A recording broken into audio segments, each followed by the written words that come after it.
показать путь развития от прошлого к настоящему и к будущему. Здесь представлены предметы конца XIX, начала XX века и предметы, сделанные нашими современниками, мастерами декоративно-прикладного искусства.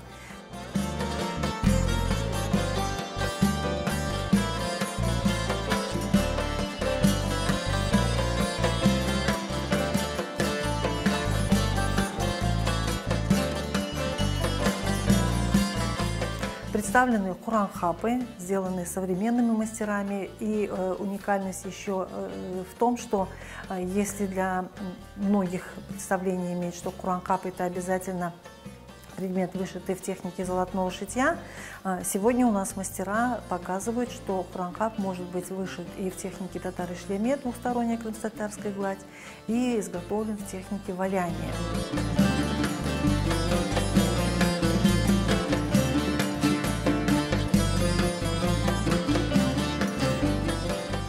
Орнамент в крымско-татарской культуре играет обереговую задачу оберега, защиты.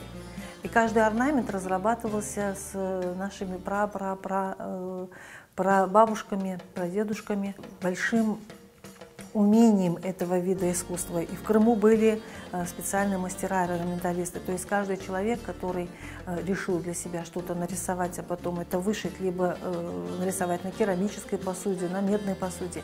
Нет, был свой закон, свои требования, и люди строго сохраняли эти требования. Возможно, благодаря этому сегодня мы имеем такую вот необычную орнаментальную структуру, гамму, которая представлена и на этой выставке.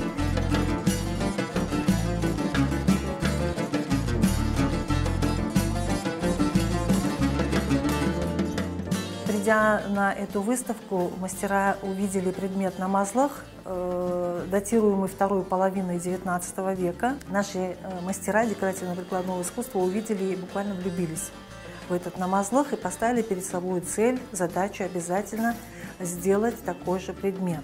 Этот предмет – посыл из глубокого прошлого в наш сегодняшний день, ну и уже работа наших мастеров – посыл, наверное, в далекое будущее.